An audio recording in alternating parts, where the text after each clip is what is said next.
Hey, salut, c'est Léo. Ça dit quoi? Il y avait trop de violence. Ouais, dans cet épisode, témoignage d'anciennes prostituées. On a vraiment souffert avec ça. Ça donne l'argent, mais c'est l'argent sale.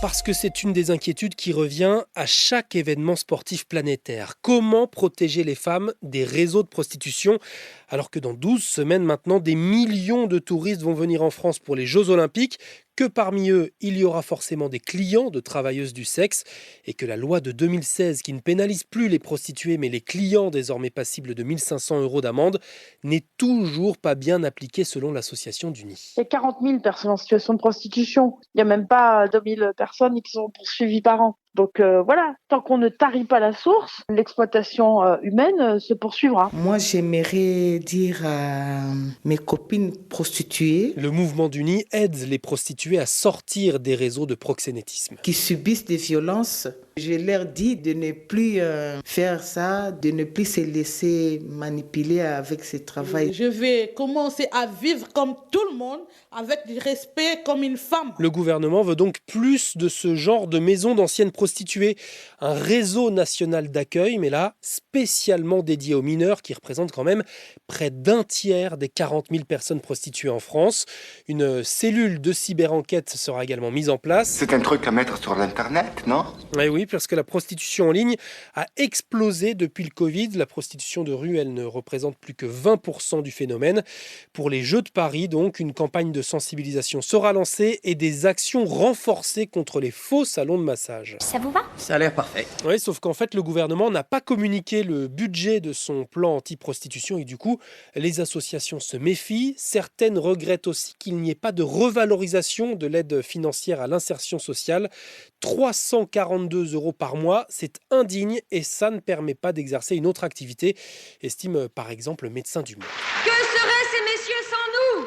Réponse, rien. Rien. Ils n'ont aucun droit de propriété sur nous. Dans l'actu ce vendredi et ce week-end, si tu écoutes France Inter, tu n'entendras pas Guillaume Meurice, suspendu de l'antenne et convoqué par Radio France en vue d'une éventuelle sanction pouvant aller jusqu'à la rupture de son contrat selon l'humoriste. Convocation quelques jours après avoir à nouveau comparé le Premier ministre israélien à un nazi. Il avait déjà reçu un avertissement par Radio France pour sa chronique d'octobre dernier, mais une plainte pour antisémitisme vient d'être classée sans suite par la justice. C'est ma première blague autorisée par la loi française. Excusez-moi, je fais... Pendant ce temps, l'Organisation des Nations Unies dénonce des destructions sans précédent dans la bande de Gaza. La reconstruction coûtera près de 40 milliards d'euros du jamais vu depuis la Seconde Guerre mondiale.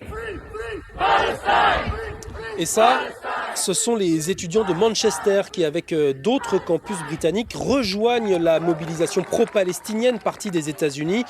Le président américain, qui d'ailleurs appelle au retour de l'ordre dans les universités, c'est ce que demande aussi la ministre française de l'enseignement supérieur, alors que Sciences Po Paris a décidé de la fermeture de ses locaux aujourd'hui à cause d'une nouvelle occupation par quelques dizaines d'étudiants qui demandent toujours un cessez-le-feu à Gaza. Bon, maintenant, c'était sûrement la pire idée pour rater son contrôle de maths. Et ça lui coûte quand même 1 an de prison avec sursis. Qu'est-ce qu'un nombre complexe? C'était assez complexe quand la prof elle a expliqué. Bon, ça, à la limite, c'est marrant. Mais moi, je te parle d'un truc plus sérieux.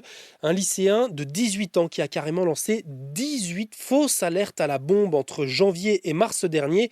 Son établissement, le lycée Robert Vlerick à Mont-de-Marsan, a dû être évacué 6 fois à cause de messages à contenu terroriste. Et c'est donc pendant l'enquête que ce lycéen a expliqué en fait vouloir échapper à des contrôles. En plus de la prison avec sursis, il écope de 210 heures de travaux d'intérêt général. Une expertise a révélé un léger retard mental. Il a également été définitivement exclu de son lycée. Prochaine fois, je pense qu'il vaudra mieux réviser. Même quand elle expliquait, je crois qu'elle n'a pas compris en fait. C'était pas un nom complexe.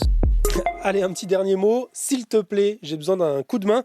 Besoin de tes questions et vocaux pour un épisode spécial mercredi sur les élections européennes. Tu comprends.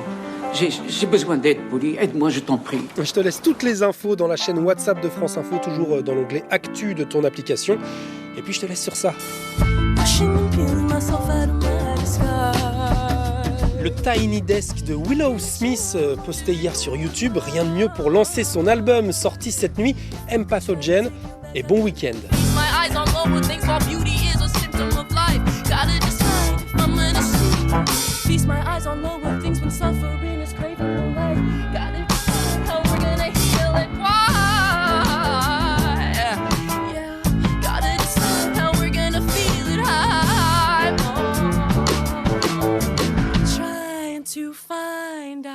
C'était Léo de France Info.